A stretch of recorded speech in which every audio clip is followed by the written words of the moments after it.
بنا پہ ہوئی تھی کہ اس سے پہلے جنگ بدر ہوئی تھی۔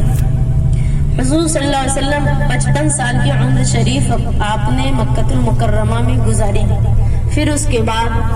آپ پر اللہ کا حکم ہوا کہ آپ 10 سالہ زندگی مکہ المکرمہ میں جا کے گزاریے محبوب، وہی آپ کا مسکن ہے، وہی آپ کا آرام گاہ ہے۔ تو ابو جہل وغیرہ کفار عرب آپ کو پریشان کیے تو آپ اس بنا پہ مکہ چھوڑ کر کے اللہ کے حکم سے مدینہ المنورہ تشریف لائے۔ اور اس سے پہلے جب مکہ المکرمہ میں تھے تو ابو جہل، عتبہ ابن شیبہ اور ربیعہ، یہ تمام جتنے بھی کفار عرب تھے آپ صلی اللہ تعالیٰ علیہ وسلم کو پریشان کرتے تھے، طرح طرح کی اذیتیں دیتے تھے۔ تو حضور صلی اللہ علیہ وسلم مدینہ الرسول آ گیا تو بھی یہ لوگ نبی کریم صلی اللہ علیہ وسلم کو، صحابہ کو تکلیف دینے لگے۔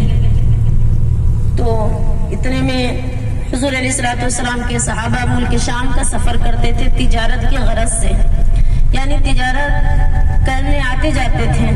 تو ابو جہل جو نبی کا سب سے بڑا باغی تھا، سب سے بڑا دشمن تھا، دین کا سب سے بڑا دشمن، اس نے اپنے جتنے بھی وزیر تھے، کیونکہ وہ مکے کا حاکم تھا اس وقت، مکے کی حکمرانی اسی کے ہاتھ میں تھی، اس نے فوراً اپنے وزیروں کو کہا کہ جو محمد کے ماننے والے ملک شام تجارت گئے ہوئے ہیں تجارت کی غرض سے، ان کو راستے میں چھیڑ لیا جائے۔ نبی کو تو پریشان کرتے، نبی نظر انداز فرماتے تھے، لیکن صحابہ کو بھی وہ تکلیف دیتا تھا۔ تو اس نے ایسا کیا کہ اپنے وزیروں کو کہا کہ ملک شام کی راستوں میں جا کر کے محمد کے غلاموں کو چھیڑو اور وہیں پر انہیں قتل کر دو۔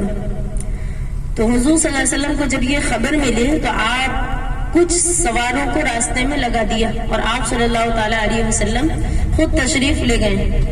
تو یہ تشریف لے جانا آپ کا جنگ بدر کی بات تھی۔ تو کفار اپنے ساز و سامان سے تھے، یعنی ان کے پاس اسلحے تھے قتل کرنے کے لیے، اور حضور صلی اللہ علیہ وسلم اور صحابہ کے پاس کچھ نہ تھا۔ تو جنگ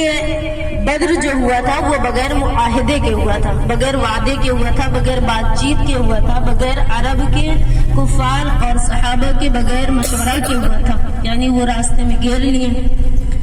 تو حضور علیہ الصلوۃ والتسلیم نے پھر جنگ کا اعلان کر دیا کہ لہذا کفار کے ساتھ جنگ کیا جائے۔ تو کافروں کی تعداد پہلے سے ہی مشورہ سے 1000 کی تھی اور صحابہ کی تعداد کل 313 کی تھی۔ تو پھر بغیر معاہدے کی یہ جنگ ہوئی جس میں کفار زیادہ مارے گئے۔ قرآن میں اس کا ذکر بھی ہے، بخاری میں بھی اس کا ذکر ہے کہ اللہ 5000 ملائکہ بھیج کر کے، کسی روایت میں آیا کہ 3000 ملائکہ بھیج کر کے بدر میں کافروں کو شکست دیا، یعنی مسلمان غالب آئے بدر میں۔ تو جب کافرین جو ہیں شکست پا گئے تو ان لوگوں نے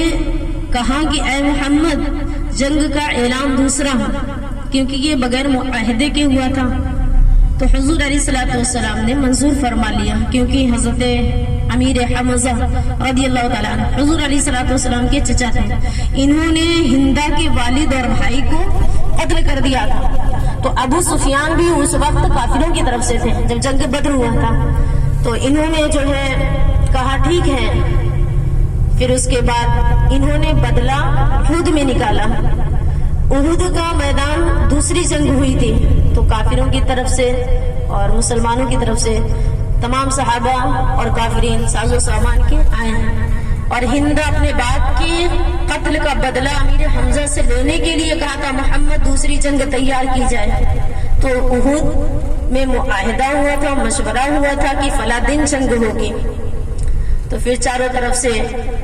لشکر مسلمین کے بھی اور کفار کے بھی جنگ میں تھے، جنگ بدر میں اور جنگ احد میں۔ تو حضور علیہ الصلوۃ والسلام نے 70 صحابہ کو لگا دیا کہ تم تیر اندازوں کو دیکھنا کافروں کو کہ وہ کہیں ادھر ادھر سے پہاڑ سے چھپ کر کے مسلمانوں پر حملہ نہ کر دیں۔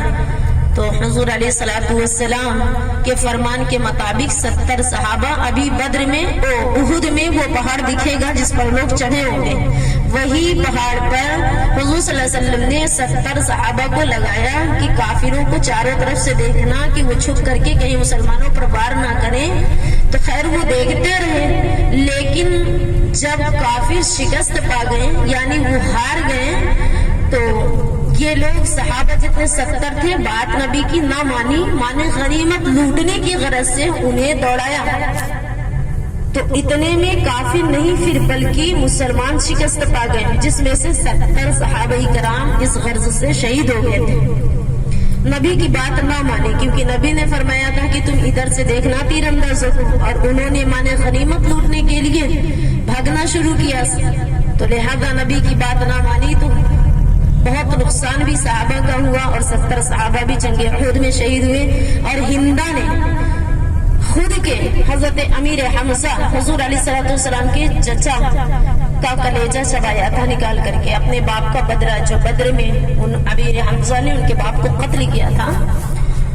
تو اسی کا بدلہ احد میں لیا۔ حضرت امیر حمزہ کو اس نے سب سے پہلے ایک حبشی سے قتل کروایا، اور پھر کلیجے کو چاک کیا، اور پھر اس کے بعد نکالا اور نکال کر کے اسے چبایا۔ لہذا حضور علیہ الصلوۃ والسلام کو سب سے بڑی تکلیف، بلکہ روایتوں میں آیا ہے کہ حضور علیہ الصلوۃ والسلام اس وقت اتنا روئے کہ 3 دن تک آپ کی آنکھیں بہتی رہیں، اور روایتوں میں یہ بھی آیا ہے کہ آپ صلی اللہ علیہ وسلم اس سے زیادہ کبھی نہیں روئے تھے کسی موقع پر۔ تو اس کے بعد جب یہ جنگ ہوئی تو حضور علیہ الصلوۃ والسلام کے صحابہ شکست پا گئے، 70 صحابہ شہید ہو گئے، اور وہیں پر جنگ احد میں ایک ایسا کیا کہتے ہیں احاطہ بنایا ہوا گیا ہے جیسے کہ لوہے کا، جیسے کہ جنت البقیع میں بنا ہوا ہے، اسی طریقے سے احد کے میدان میں بھی ہے۔ تو روایتوں میں آیا ہے کہ جب ہم وہاں پر جائیں تو لہذا ہم فاتحہ پڑھیں، اور فاتحہ وہاں پر نماز پڑھنے کی کوئی تاکید نہیں ہے، صرف ہم فاتحہ پڑھیں اور صلاۃ و سلام پڑھیں، اور جس پہاڑ پر صحابہ کو نبی نے لگایا تھا کہ تم اس پر تیر اندازوں کو دیکھنا، تو لہٰذا اس پر جا کر کے دعا مانگنا، یہ شرف قبولیت کا وقت ہے، تو لہٰذا اس پر سلام پڑھا جائے اپنی اپنی زبان میں دھیری آواز میں، اور فاتحہ اس مزار شریف پہ جہاں پر جیسے جنت البقیع گھیرے میں ہے اسی طریقے سے وہاں پر بھی ہے، لہذا وہاں پر فاتحہ پڑھنے کا حکم ہے۔ یہاں پہ سب لوگ اپنا جو بھی کھجور وجور لینا ہو آ کے اتر کے لے سکتے، باغ دیکھ سکتے۔